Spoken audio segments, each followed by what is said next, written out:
Hi, I'm Don Jessup, and this is my beautiful Mustang Freedom. And he and I are going to explore how to work with a plastic tarp today, a blue tarp that's standing behind us. We're going to explore how to deal with that.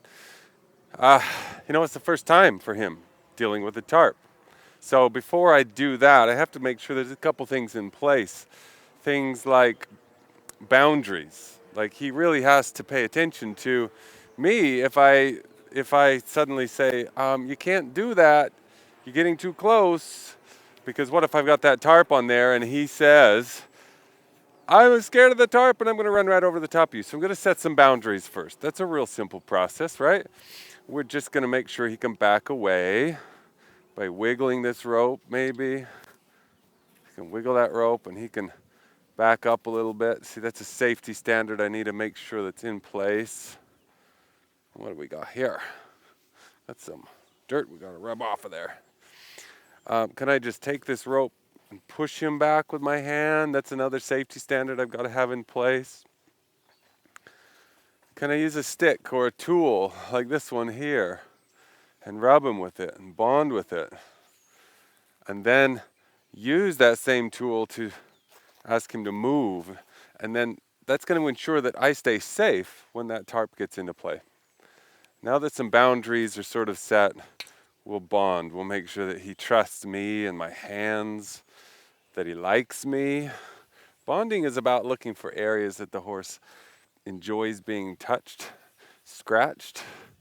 So I'll spend some time every day with my horse bonding. In fact, I have a rule. It says 50-50 bonding training ratio, which means if I spend 20 minutes in this video doing training, I'm going to spend another 20 minutes off video bonding with him. Just grooming him, grazing with him, doing things he likes. That's bonding. We integrate bonding in the training, and we do it before and we do it after, so that it starts to kind of match up minute for minute with the training itself. I like you. I like you. You need to know that I like you. That's important to me.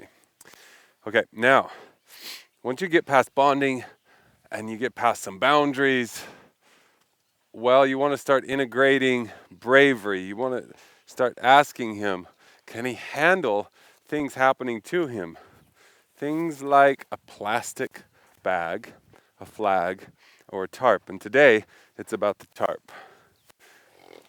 How do you introduce a plastic tarp to a horse? Well, there's so many rules. In fact, I've written an article about rules and how you need to make rules and learn how to break rules and be flexible with rules. But principally, I want him to know at first that this thing doesn't approach him, it goes away from him. That's the first thing I want him to know. It doesn't just come right at him. The second thing I want him to know is that it's okay for him to touch it. And then I want him to know that it can come towards him, and that's okay too. But first, you can see his skepticism. I'm just walking away, pulling on that lead rope to try and get him to face it. And when he faces it, I give him a break. Good job. So you can follow it. It goes away from you. That's the first thing I like to show him, is that this thing will go away from you. Second, I'm going to leave it there, and I want to show him that he can touch it. He can explore it. That's it. Good. You can sniff it, touch it, play with it, stomp on it, bite it, pick it up if you like to. Just explore it a little bit. Yeah. Yeah, look at you. Good job. We got my first touch there. That's cool. That's really cool. Okay, so we've got number one. This big scary thing goes away from him. Number two, he can actually come toward it and line up with it. Line up with it now. Line up with it. No, go that way, please. It's the boundary. Go that way. Go that way. Thank you. Don't go into la-la land. If I ask for something, you got to respond to it. There we go. And then touch it.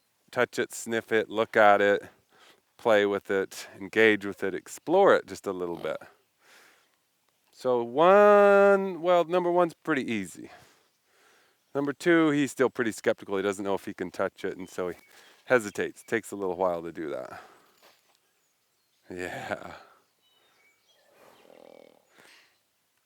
But he's exploring. He's getting a little bit more comfortable with step two. Step three is actually it comes towards him. And I'm going to actually pick up the tarp and touch him with it. He's already touched it with his nose once. So I'm going to touch him on the nose with it. Simple. Approach the nose. Hold that line. Touch the nose. Walk away. Hold that line because it's important he learns to come off that line and don't leave tension on the line. Excuse me. Touch the nose. Walk away. Touch the nose and retreat.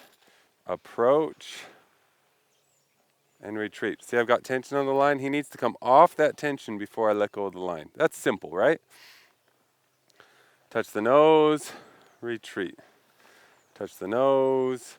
Look, I've got tension on the line again. He needs to come off the tension before I release that line. Good job, Freedom. Nose, retreat. Nose and eyes and retreat.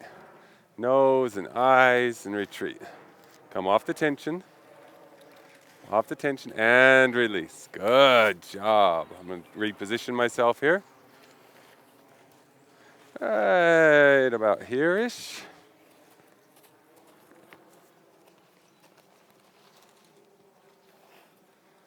Yeah, it's scary. The important conversation here is not with the tarp, it's with the line, actually, believe it or not. The line is a boundary, and when he leans backwards into that line, he's disregarding a boundary. So I'm better off to set the boundary than I am to let him lean on the rope and accept the tarp. A lot of people do that. They'll let the horse lean on the rope while they accept the tarp. And the horse is learning two things. One, to accept the tarp, but two, to lean on the rope. So I don't like that. I want my horse to not lean on the rope and accept the tarp. Now, there's a lot of ways we could train this idea. So we could put him in a box like we did with the wash rack training and teach him to just stand there. Or we can let him drift around like we're doing today, but work more with just tension on the line and real subtle, slow progress around his eyes, ears, and nose. But you will see I do reposition him still. I still ask him to kind of come back into camera view here. And I want him to accept this on his eyes and ears and nose long before I put it all over his body. I mean, would you sit on a horse that you can't pet?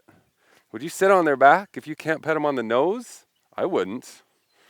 Always start with the nose, the eyes, and the ears, and work your way back toward the back. That's contrary to what I was taught, believe it or not. I have a great natural horse teacher who suggested that you start at the back and work your way up towards the nose. And I, frankly, disagree. I think it's okay if you do it that way. I think this way's better. Because I want my horse to accept me up here long before I demand that he accepts me out that back there on his back. And if you got a horse that's head shy, if you got a horse that you can put a tarp on their back but not on their head, well, you've only done half the work. You got to do the other half of the work now. So I like this game. Just a little bit of rub, and it's just like a big, ugly, weird brush, a tool that I would use to groom my horse. That's how I look at the tarp. And he learns to feel that energy coming from me as a positive thing, even though I'm using a stupid brush today instead of a normal brush. He learns to feel that energy and trust that energy that's coming from me. Good. Now he's starting to accept it on his eyes and ears and nose. a lot more. I'll start to slide down his back. Change positions here. See him move there. I have two options. Option one, I follow him and ask him to just hold still, or I wait until he holds still before I retreat. So like this, I follow him. This is option one. I follow him, wait till he stands still, and as soon as he stands still, any day now, then I retreat. That's a really simple way to play with bravery stuff. It's not my favorite though. I'll tell you my absolute favorite way to play with bravery stuff is to, if he leaves like that, he moved, is to reset the boundaries and bring him back to where we started, just like I did with the Roshrak. I wanted to show you both, that both actually work, and you'll get a handle on both, and you'll decide which one you prefer in the end. You can follow him and wait till he stops, or you can reposition him and start over. I like the latter. Eyes and nose and ears, neck, back and feet and legs, and he moved. See that? I don't know if you can see it on the camera there. He just moved a couple of steps. Option one, follow. Option two, bring him back and start over. Option two tends to have better results over time. It's a little bit less messy too. That's my boy. So look how much he's willing to accept if we start with the eyes and the ears. Now, if we just started with his back, bring him back now. Come on back, Freedom. Come on right back to here. If we started with his back, we would have struggled to get this far. Come on back. Come on back over here. Reset that boundary. Stay right here with me. Petting, loving, resetting. Good job. Eyes, ears, nose. Bring that tension back off that line. Good. Good. And rub them all over. Is it okay if he gets a fright? Yes, it's okay. If he runs off here, that's okay too. I just bring him back. This is just a weird, ugly tool that I'm using to groom my horse with. Just a weird, ugly tool. Different position. Different position. See, this time I'm not bringing him back, but I am waiting for the tension to come off that line. And now I'll bring him back.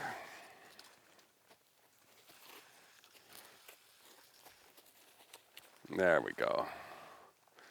Come back into this place. Eyes, nose, come off the line. Eyes and nose, come off the line. Eyes, oh, you're getting a little bit out of position. Come on back.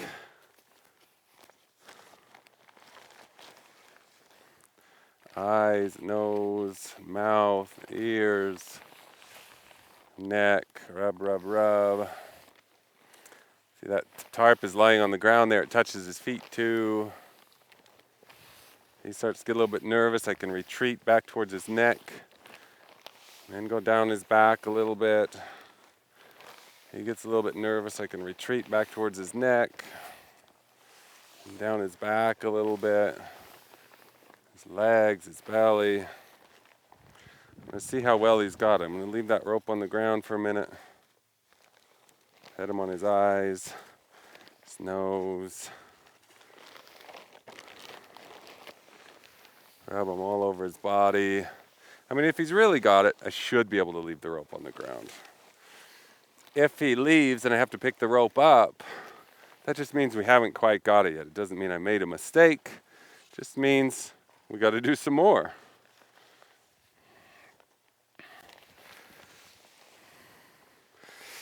All right, now, so there's a couple of goals with a horse here. We talked about him following the tarp first, and then we talked about him touching the tarp, and then we talked about the tarp touching him. We've kind of done all of that now, but it moves, we advance. Now we start to add speed, which means we ask him to carry it, walk with it. It's not just stand there. It also means that we approach him at different speeds. So it's not just all light and fluffy and friendly. That's how we start, to make it calm and easy breezy. But ultimately, not everything in life is so calm. It's not always a sunny day. And this thing, it might make some noise. It might blow around. And so I want to expose him to speed. And the way I'm doing it here is just taking it away from him again. And he says, I can handle that thing when it's quiet, but when it starts to really move around, oh boy, I don't know if I like that. So I got tension on the line, and when he comes off, I release. And then I say, good job, and I pet him with it. Tension on the line, come off of that tension, and release. Good, here we go again, a little bit of speed.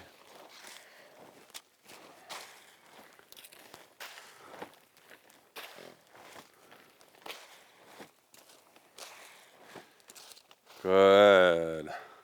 Rub, rub, rub. Reward. Uh-oh, come back. Come back. There we are. Come back there. That's where I want to pet you. Back in this position. Rub, rub, rub, rub, rub. He says, oh, I like it when it's calm. I like that thing when it's calm, but what if it makes noise? Well, he's getting better.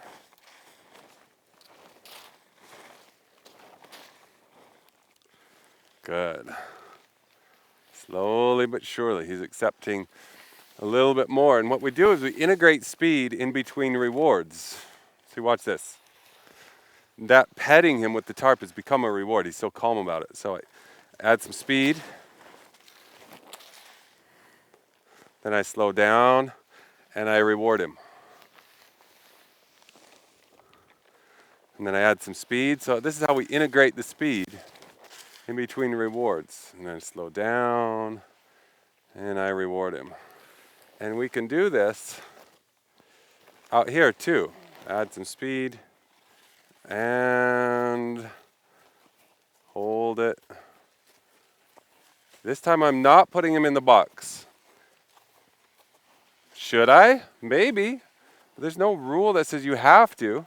You can use either or technique, ultimately ending up with the result of him being calm. Wouldn't that be great to not have rules about how this works, but instead be super flexible and have an end result or a goal that says, in the end here, Freedom, what I really want is for you to just settle. Here we go.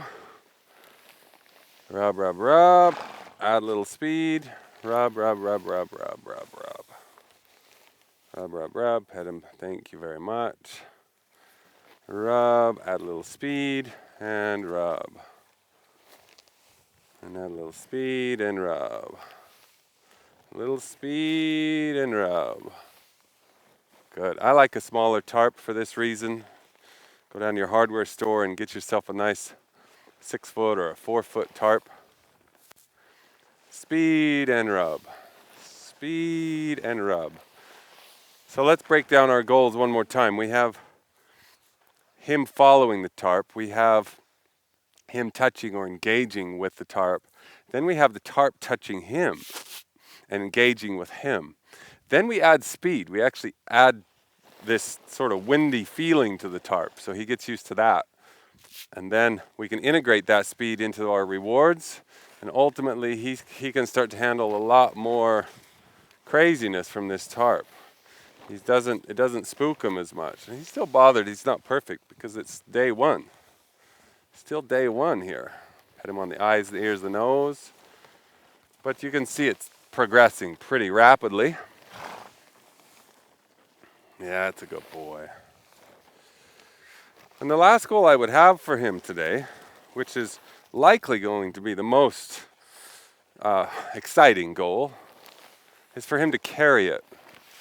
We could add another goal after that later, probably not today, but for him to drag it, which is actually a little bit scarier for some horses.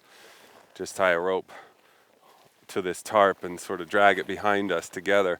But today I just wanted to have him follow it, have him touch it, have it touch him, have it touch him with speed and energy. So he learns to stand still for this, no matter how it touches him or where it touches him. Eyes, nose, ears, feet, legs, and hips. He's getting used to it. It's faster. He's getting used to it. I like this. The last goal I have for him today is for him to carry it. And here's how it works. He's accepting the process of being approached. Now he's accepting speed, which means he's letting it be up there. I can leave it up there, or I can take it off and say, thank you, you did good. Put it back up there again. He's accepting it. Now, for the first time, in a few seconds here, I'm going to ask him to carry it, to actually walk with it. And that's where it can get a little exciting. And that's where it's important that you have those boundaries. You got to be able to put your hand up and say, don't run over me. But carry that thing anyway. So we're going to ask him to carry it. If it falls off, by the way, if it falls off, that's okay. We can just start over, put it right back on. Here we go. Don't come on top of me. Do you see that? He kind of wants to get in close to me for comfort. And I just say, this is your deal. You got to have self-confidence. You can't rely on me all the time for your confidence. So he carried it a step. And then what I'm going to do is I'm going to take it off. And I'm going to say, good job.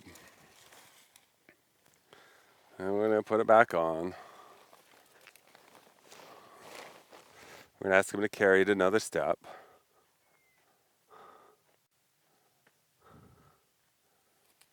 He might get kind of excited.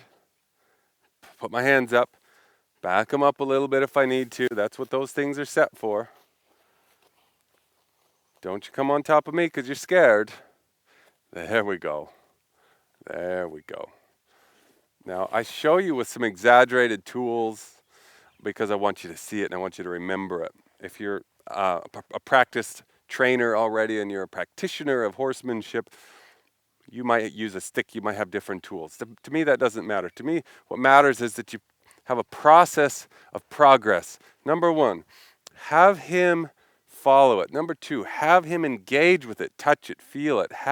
Number three, have it approach him and touch him, preferably starting from the nose, eyes, and ears, and back. Number three is that one. Number four, where are we? Number four, allow a little extra speed into the process, a little bit of flashing, a little windy flag day, and teach him to accept that. Number five, teach him to carry it. So it's a process. Number six, I would say let's talk about dragging it. But right now, I just want him. Here's a horse who'd never, ever been exposed to tarp. And this is a wild mustang. Never, ever in his life had one actually touch him, let alone put one on his back. And imagine how good your horse would be if you could put a tarp up there and he can carry it. I mean, then maybe you can put you up there and he can carry it. And if he bucks that tarp off, you got to say to yourself, good thing I wasn't up there yet. But if you could teach him to carry that at the walk and ultimately carry that at the trot, and it doesn't fall off, then you might say to yourself, hey, cool. I think I could ride a horse that doesn't buck a tarp off their back. That's a cool feeling. If it falls to the ground, you pick it up and start over. He won't remember that he gets a reward for throwing it away. If you do that, he'll remember that you're persistent. He'll remember that you keep starting over. He'll remember that you don't finish the day until he's accepting and compliant and willing and happy. That's how it all ends. And that's the kind of process that I want you to take naturally to introduce that plastic bag. I'm Don Jessup. I hope this was helpful. I can't wait to see you again in the next video. God bless.